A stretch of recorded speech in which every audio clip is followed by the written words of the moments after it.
I'm now going to tell you about the game of job hunting. And it is a game, but what are the rules and how do you win or lose?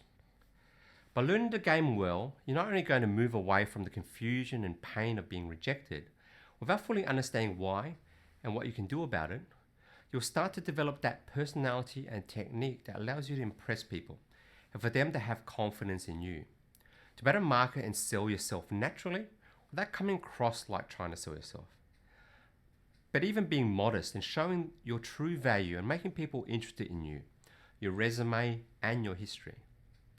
This will not only follow through to you getting a job, but how you perform and work with people. Create respect and admiration from colleagues, professionally and socially. Part the natural expression of your best self, both on paper and in person. I'll also give you the statistics of job hunting, what works and what doesn't. Including this will be a discussion on where jobs are listed, why there is a hidden job market and how it really isn't hidden.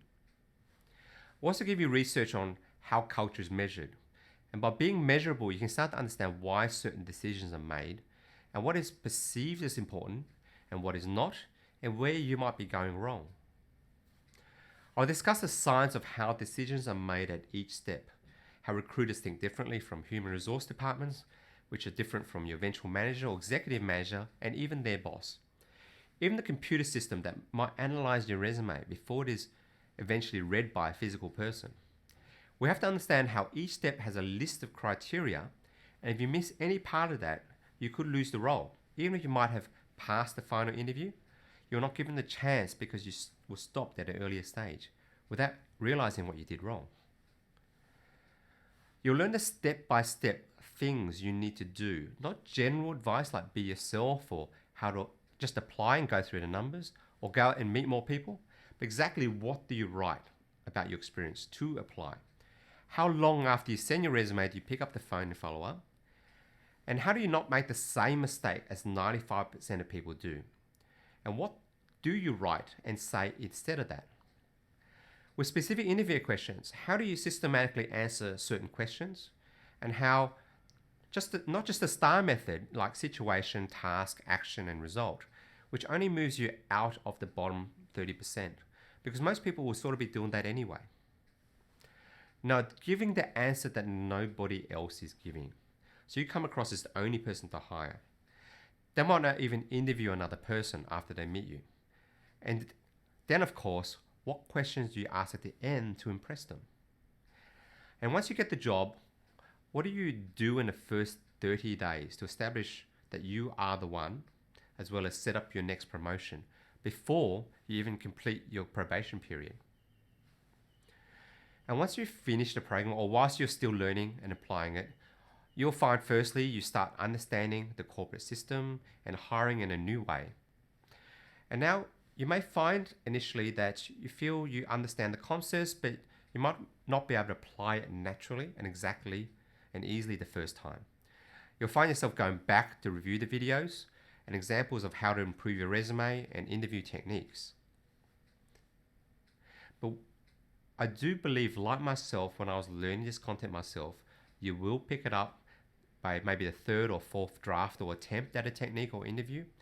And once you are experiencing this sort of growth, there will be challenges and times when you realize you did it wrong. Maybe there was a job that you really wanted and your resume didn't get to the interview. Or maybe you got to the final interview and you bombed it. But the transformation from someone who doesn't know that they don't know and can't sell themselves to someone who starts to become natural in talking themselves and showing real personality can be remarkable and quick. And if you do these steps, understand it and take these actions, you'll develop the skills that some people will never learn. You might have seen that person who goes through a lot of hard work and rise eventually to middle management level. Very respectable, but something about them which isn't impressive, even awkward or sad. And then one day they lose their jobs or made redundant and they can't get another job. They lack a certain way of communication that makes others gravitate towards them and gives them confidence. This is really what I'm trying to give you in this program. To be humble but impressive. To be natural but direct. To not be invisible. and to have others interested in you and win your way into people's hearts and their minds. Here's what I cover in this introduction. The story of how I learned to get the job I wanted. Number 2, the rules of the game, the rules of resume, the recruiter, HR, and the manager. The statistics of job hunting. What are the chances of getting a job? Based on what method? The players and stages of the game. How tracking systems and recruiters and HR and managers actually work together, and how good are they really at doing the job?